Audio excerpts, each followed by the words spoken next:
USA, I love it.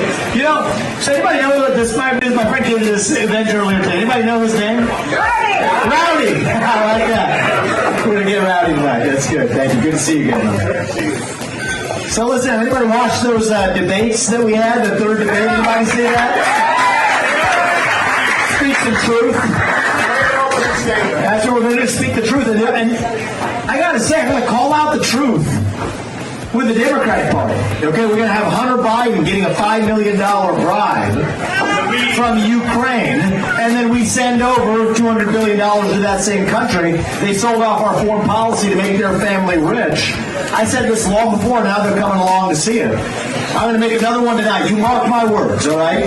Another 2 months or so, you're going to see it. Joe Biden will not be the nominee for the Democratic Party. He's a hollowed-out cuss. He's not really the president, so you mark my words on this. Give it a couple months, maybe 3 months, probably more like 2 months. They're going to use his mental incompetence or whatever. So I'm going to call out the hypocrisies of the Democratic Party. But we'll call out the hypocrisies of the media. I mean, you look at who the Republican Party put up to moderate that debate. There's a woman who's been pushing the Trump-Russia collusion hoax for years with no accountability, claiming the Hunter Biden laptop story was false, for years with zero accountability.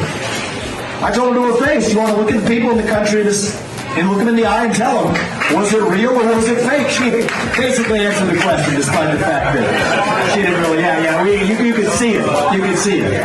But let me tell you guys something else. This is the part where the Republican Party will tell me, stop right there. You had it right there. And then you went off the rails. Well, you know what? I can't call out the Democratic Party. I can't call out the mainstream media and do it honestly if we're not also calling out the failures and the corruption in the Republican Party itself. It's got to be speak the truth. Can't be speak the truth 360 degrees, all right? Ronna McDaniel takes over. Spirana. It's Spirana.com. We made the website, actually. If you guys don't know who she is, all the better for you. You have no reason to know anyway. This woman takes over in 2017 as chairwoman of the RNC. 2018, 2020, 2022, 2023, a disaster. That's a football team that had been fired after the second season. In this case, she gets a 3x salary increase. Unbelievable. Only in the Republican Party could you be so boneheaded. And part of the problem is we've become lazy as a party. Let's get very serious here, okay? So the 2022 red wave that never came. That's what pulled me into this race. I was a businessman, building businesses, raising 2 sons. My wife is a surgeon at Ohio State. She's one of the best at what she does in throat surgery. She's a hero. She'll come here on the campaign trail. One of those she's out here, she's operating on people today. Oh, Bucks, I like that. And I'm lucky to have her. I am. And we're lucky to be blessed with the life that this country gave us. My parents would have never imagined this when they came to this country with no money 40 years ago.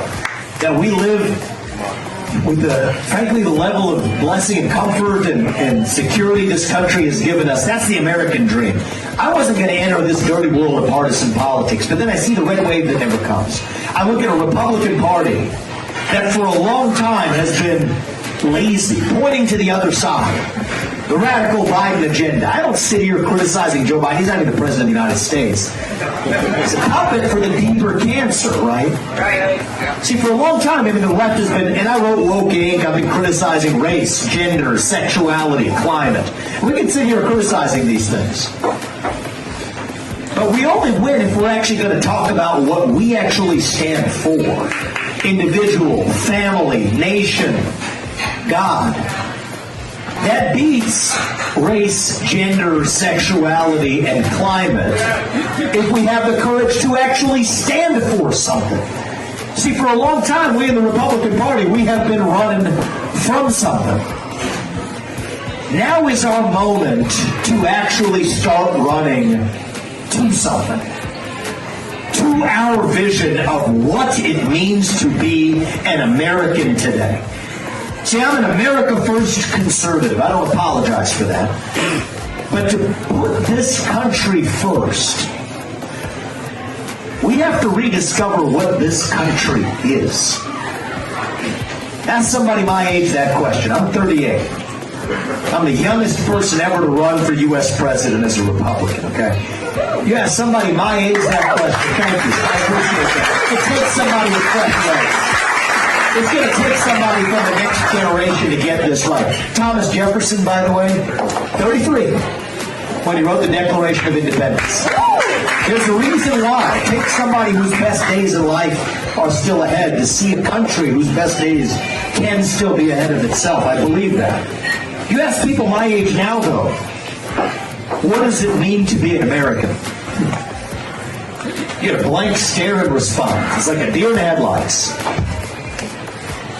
What does it mean to be American? To me, it means we believe in the ideals of the American Revolution. Ideals like meritocracy and the pursuit of excellence. That you get ahead in this country, not on the color of your skin, but on the content of your character and your contributions. That's why we're in affirmative action and race-based quotas in every area of American life. It's a cancer and we're done with it. What does it mean to be an American? It means we believe in the rule of law. I say this as the kid of legal immigrants to this country. That means your first act of entering this country cannot break the law. That is why we will use our own military to secure our own southern border and our northern border too. That's what it means to stand for the rule of law in the United States of America. What does it mean to be American? It means the people who we elect to run the government ought to be the ones who actually run the government. Not the deep state, the shadow government, the three-letter agencies that run the show today. You want to drain the swamp? I'll tell you how. If I can't work for you all for more than 8 years as your next president, which I think is a good thing, then neither should any of those federal bureaucrats reporting into me either. 8-year term limits for the bureaucracy instead of civil service protection. That's how you cut the swamp. Shut down government agencies that should not exist. The FBI, to the ATF, to the IRS, to the CDC, to the U.S. Department of Education. We're going to shut them down. That's how you revive the integrity of a constitutional republic. 75% reduction in the number of federal bureaucrats. Time to get a CEO in the White House. If somebody works for you and you can't fire them, that means they don't work for you. Oh, absolutely. I'm talking about zero-based budgeting. That's what I'm talking about. Is don't use last year's budget as the baseline. Start with zero as the baseline and then ask what's actually necessary. That's how you fight the national debt. Time we get a CEO from the next generation to actually do it. By the way, here's a radical idea. What does it mean to be American?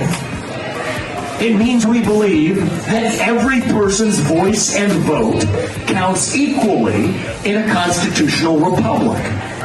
That means we need elections that we can trust, that we can actually believe in.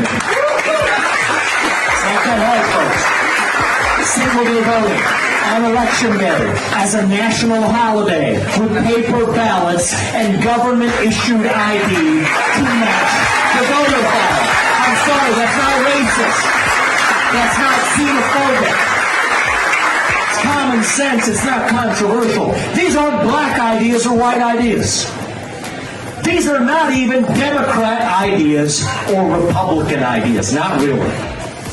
These are American ideals that we fought a revolution to secure in this country 250 years ago. I believe deep in my heart those ideals still exist. I am running for president to revive them. E pluribus unum means from many one.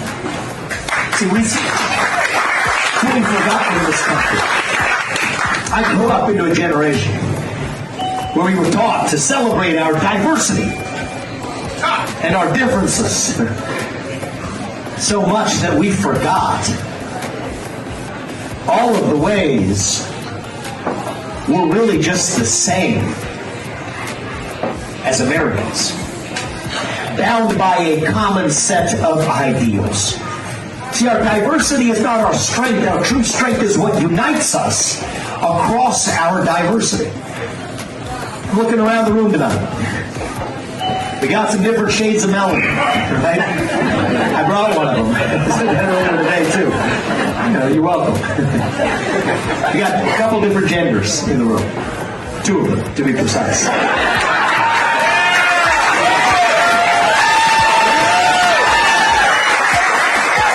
We're diverse. So what if there's nothing greater that unites us across that diversity? Without that, just think about it. Think about it. We're just a bunch of 2-legged higher mammals with a bunch of different skin colors with 2 legs. Walking around some geographic space that we call a country. Doing what our iPhones tell us to do on a given day. That's what America looks like sometimes to me. But that's not the America we know.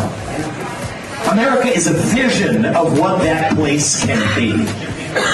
Right? A vision that set this country into motion in 1776. We live in a 1776 moment right now. And here's how we're going to get that country back.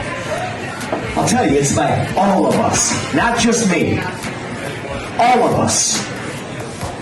Starting to speak the truth in the open again. You want to know the best measure of our country's health? You want to know what it is? It's not the number of green pieces of paper in our bank account. It's not the number of ballots we cast every November.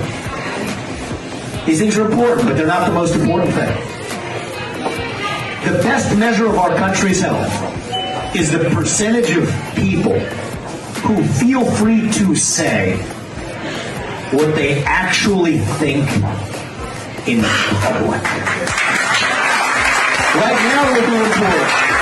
We're going to fix it by all of us starting to speak the truth in the open again. Say in public what you will say at the dinner table. Say it with a spine. Say it with conviction. Say it with respect. But part of respect is that you respect your neighbor enough to tell him what you actually think. That is what this campaign is about. Speaking the truth, not just when it's easy, but when it's hard. Speaking the truth, not just to the other side, but to our own side as well. That's how we get this country back. That's what we're doing in this campaign. That's what we're doing tonight. Speak that truth with a spine. God is real.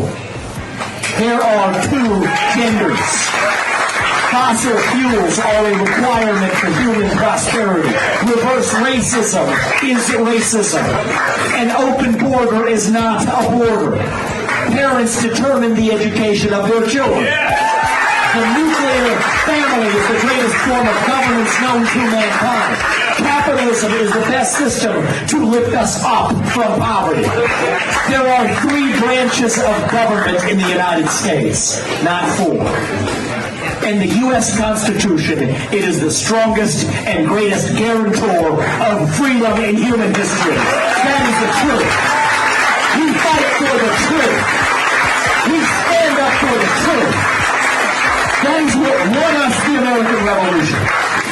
That is what reunited us after the Civil War. That is what won us 2 world wars and the Cold War. That is what still gives hope to the free world.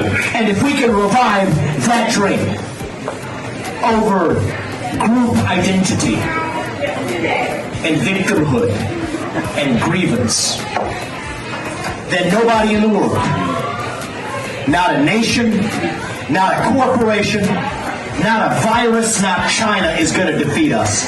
That is what American exceptionalism is all about. And that is what we're going to revive to save this great country. Thank you all for coming out tonight. God bless you. God bless your families.